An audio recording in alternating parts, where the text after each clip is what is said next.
Pagi Pak. Bagaimana keadaan kalian semua, sehat? Ya Pak. Oh, syukurlah. Jadi kalian sudah hadir semua atau masih belum? Ada Pak. Oh, ada yang nggak hadir. Karena kenapa itu? Ini Pak, ini ada semua. Oke. Baik, sebelum kita melakukan proses pembelajaran pada hari ini, langkah baiknya kita berdoa terlebih dahulu. Untuk ketua kelas, pimpin kita dalam doa. Baik teman-teman, sebelum kita mulai pembelajaran kita ini,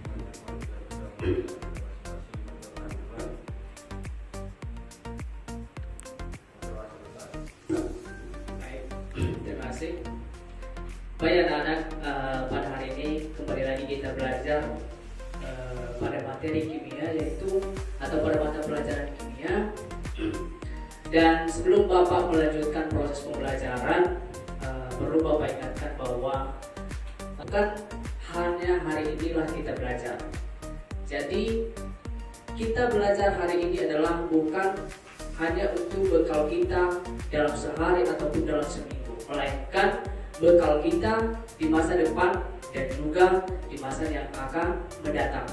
Jadi mungkin banyak di antara kalian menganggap bahwasannya materi-materi kimia itu adalah sangat-sangat asing, sehingga kalian membosankan atau banyak di antara kalian bosan dengan melihat materi-materi kimia.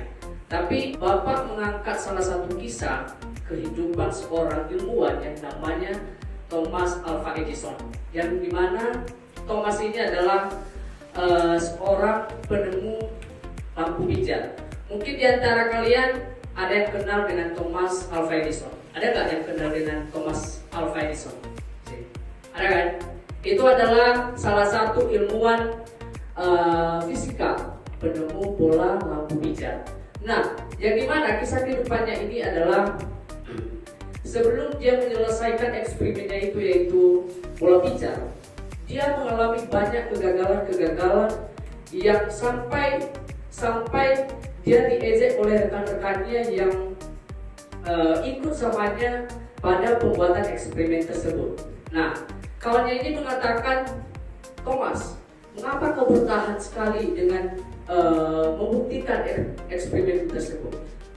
Mengapa kawan-kawannya ini mengatakan kepada Thomas? Dikarenakan Thomas ini sudah beberapa tahun membuat dan membuktikan bahwasanya eksperimennya ini adalah benar dan bisa berhasil.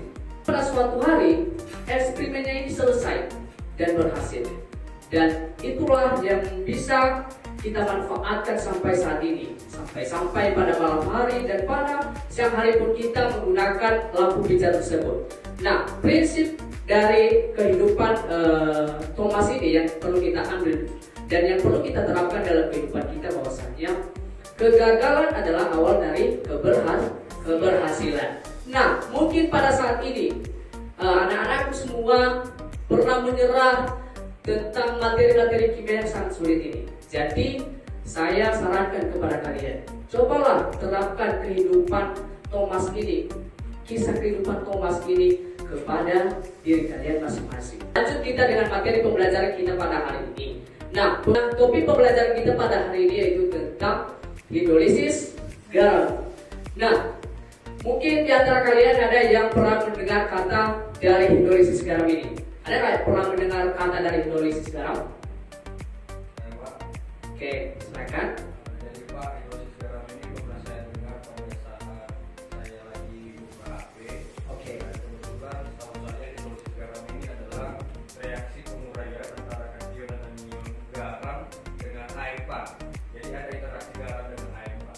Oke, thank you. Baik, benar sekali yang dibilang oleh kawan kalian atau rekan kalian. Jadi hidrolisis garam ini adalah berasal dari kata Yunani. Hidrolisis ini berasal dari kata Yunani, yang artinya hidro ini adalah penguraian dan sedangkan lisis ini adalah air.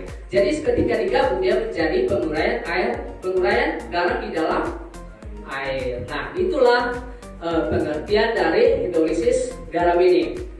Nah, sebelum kita lanjut pada materi ini, mungkin tadi pas kalian kesini, sebelum masuk ke sini kalian sudah makan belum? Sudah kan? Oh sudah. Jadi sebagian ada yang udah makan dan ada juga yang masih belum ya. Oke. Nanti makan ya. Siapa yang tidak makan nanti makan di rumah ya. Jangan sampai lapar. Oke. Jadi pas kalian makan tadi, mungkin pas kalian merasakan makanan itu ada yang namanya rasa garam, ya kan? Garam itulah yang sebenarnya yang menetralkan makanan itu dan yang bisa membuat kita tertarik pada makanan itu. Coba kalau misalkan gak ada garam di makanan kita, bisa gak kita rasakan makanan tersebut enak atau enggak? Tidak kan? Jadi mesti adanya yang namanya garam. Jadi garam itulah yang kita pelajari pada hari ini. Bagaimana cara penggunaan garam tersebut ataupun sifat dari garam tersebut diterapkan dalam kehidupan kita sehari-hari. Oke, jadi ada 3 macam atau 3 tujuan pembelajaran kita pada hari ini. Yaitu 1, mengetahui pengertian dari hidrolisis garam. Dan kedua, mengidentifikasi jenis garam dan hidrolisisnya. Ketiga, menentukan sifat dan jenis-jenis garam tersebut. Inilah pengertian dari hidrolisis garam tadi yang Bapak jelaskan. Oke, lanjut aja di slide berikutnya ya. Oke, apa sih fungsi dan kegunaan hidrolisis garam ini yang sebenarnya? Nah, dalam kehidupan kita sehari-hari, mungkin dari gambar yang 3 ini sudah pernah kita lihat dan pernah pun kita gunakan. Pernah kan? Air, itulah yang selalu kita minum sehari-hari. Nah, fungsi dari hidrolisis garam ini adalah 1, penjernih air tawas, yang dimana dia itu adalah menjernihkan air tawas. Jadi larutan yang di sebelah ini itulah yang menjernihkan air tawas ini dan diukur pH-nya apakah larutan itu sudah menjadi asam, basa ataupun netral. Nah, itulah salah satu fungsi dari hidrolisis garam ini. Kedua, pembuatan sabun. Ketiga, pengembang kue. Dan keempat, pupuk pertanian. Jadi pupuk pertanian itu bukan hanya dilihat dari bentuknya saja. Jadi perlu kita ketahui bahwasanya dalam pembuatan pupuk tersebut banyak sekali reaksi-reaksi kimia ataupun larutan kimia yang dicampur ke dalamnya. Oke, lanjut ke slide berikutnya. Nah, inilah jenis-jenis garam dan sifat-sifat garamnya. Adapun jenis garam ini adalah ada yang dari lemak, ada yang dari asam lemak ditambahkan dengan basa kuat. Nah, sebelum kita mempelajari jenis garam ini, minggu lalu kita kan udah mempelajari contoh-contoh dari asam kuat, basa kuat yang kalian jawab tadi. Misalkan asam kuat ini bapaknya senawanya misalkan HCl, asam sulfat, asam nitrat, dan HC4. Begitu juga basa kuat. Nah, kembali lagi kita ke jenis-jenis garam yang tadi.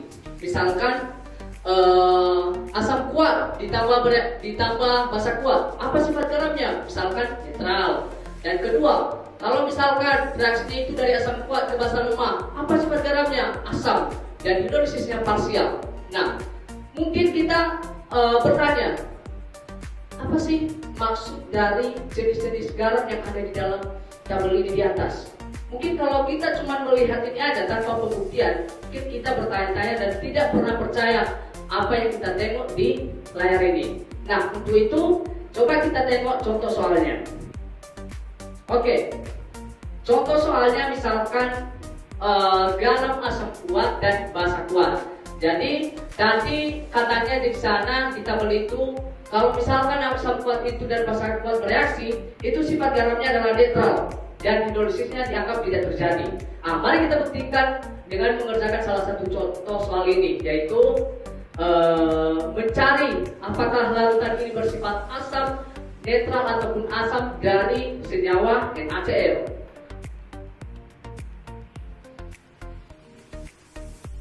Tadi dia menyuruh kita untuk mencari apakah NaCl ini sifatnya sifat garamnya itu netral, asam ataupun basa. Nah, coba kita kerjakan dan perhatikan soal yang di papan tulis ini. Pertama, untuk mencari sifat garam dari NaCl ini dan kedua hidrolisisnya, kita perlu menguraikan pembentukan dari senyawa NaCl ini. Jadi NaCl ini dia dikatakan tadi dari sana bahwasanya dia ini berasal dari asam kuat dan basa kuat. Nah, Mengapa dia dikatakan sebagai asam kuat dan basa kuat, campuran asam kuat dan basa kuat? Dikarenakan NaCl ini adalah dia berasal dari senyawa NaOH ditambah HCl. Dan di mana NaOH ini adalah basa kuat dan sedangkan HCl ini adalah asam kuat. Oke. Makanya dia dikatakan dari sana garam dari asam kuat dan basa kuat. Nah, ini adalah reaksi pembentukan dari senyawa NaCl. Mari kita cari reaksi ionisasi dari NaOH dan HCl ini. Nah, jadi reaksi ionisasi dari NaOH ini dan HCl adalah Na plus ditambah Cl min. Oke, itu adalah reaksi ionisasinya.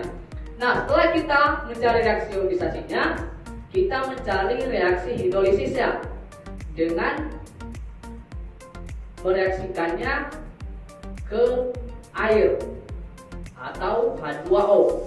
Yang dimana tadi itu reaksi atau hidrolisis garam ini adalah penguraian garam di dalam air. Makanya kita selalu mereaksikan larutan ini ataupun senyawa ini ke air, ke dalam air. Oke, coba kita reaksikan ke dalam air ini, Na plus ini, ion dari NaOH. Na plus ditambah H2O. Na plus ini dikarenakan cuma satu ionnya ini adalah plus, dan jika dia mendonorkan plusnya ini ke H2O, maka dia tidak berguna lagi. Jadi daripada dia tidak berguna, maka dia lebih baik tidak mendonorkan plusnya ini ke H2O. Maka ini dianggap tidak bereaksi, atau sifat hidrolisisnya itu adalah tidak ada. Baru Cl min. Cl min kita reaksikan dengan H2O. Cl min juga ionnya negatif cuma satu, jadi dia tidak bisa mendonorkan ke H2O dan ataupun menarik H2O ini ke Cl, jadi dianggap tidak terhidrolisis. Nah, jadi inilah salah satu contoh soal dari atau jawaban soal dari nomor 1 ini. Nah, dikarenakan dia dua-duanya tidak tidak terhidrolisis, maka dia dianggap sifatnya netral. Dan keduanya tidak terhidrolisis.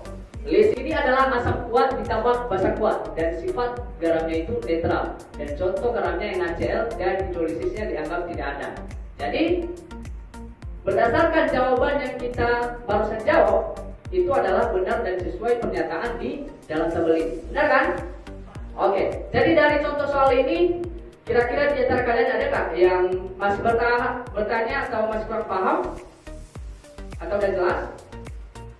Oke, jelas. Ini ada soal nomor 2 yang dimana garamnya itu berasal dari asam kuat dan bereaksi dengan basa lemak. Jadi dia bertanya di sini, tentukan jenis garam dari Na4Cl itu apakah dia bersifat basa, asam ataupun netral. Jadi dari soal ini kita kan sudah mengerjakan tadi. Kira-kira ada nggak yang bisa menjawab di papan tulis depan sini? Ataupun mengerjakan di situlah, nanti kasih tahu sama bapak apa jawabannya. Nanti kalau misalkan ada yang berani menjawab di papan tulis ini, bapak kasih nilai 10 untuk tambahan nanti nilai di ujian semester. Ada nggak yang berani? Ada? Ini biar bapak tulis ini nilainya langsung ini 10% ku naikkan nanti nilai kalian pada saat ini ujian semester. Menit? Hah? Ini kelompok 1, ini kelompok 2. Mohon disesuaikan aja ya. Nanti boleh ditanyakan ke bapak ya. Waalaikumsalam warahmatullahi wabarakatuh.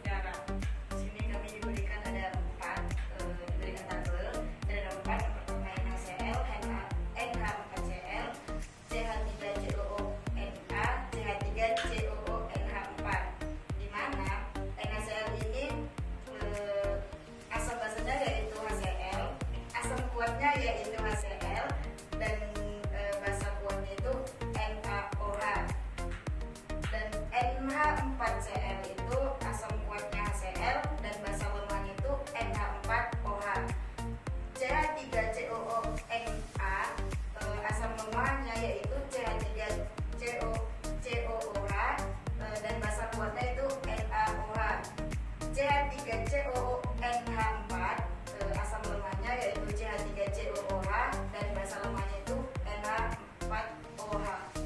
Selanjutnya ada jenis hidrolisis. Seperti yang dijelaskan tadi dari kelompok 1, bahwasanya hidrolisis garam itu adalah suatu penguraian garam di dalam air. Tadi ada juga pertanyaan dari mana ini tadi? Dari kelompok 2. Apa tadi pertanyaannya, Bang?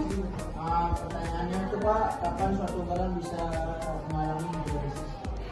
Jadi garam itu dia dikatakan bisa mengalami hidrolisis seperti yang dijawabkan sama kawan kalian, bahwasanya kalau misalkan dia itu dari asam lemah dan bereaksi dengan basa kuat, dan kedua kalau dia dari asam kuat bereaksi dengan basa lemah, maka dia bisa dikatakan sebagai apa namanya? Bersifat asam, bersifat asam dan terhidrolisis parsial. Yang artinya terhidrolisis parsial ini adalah terhidrolisis sebagian.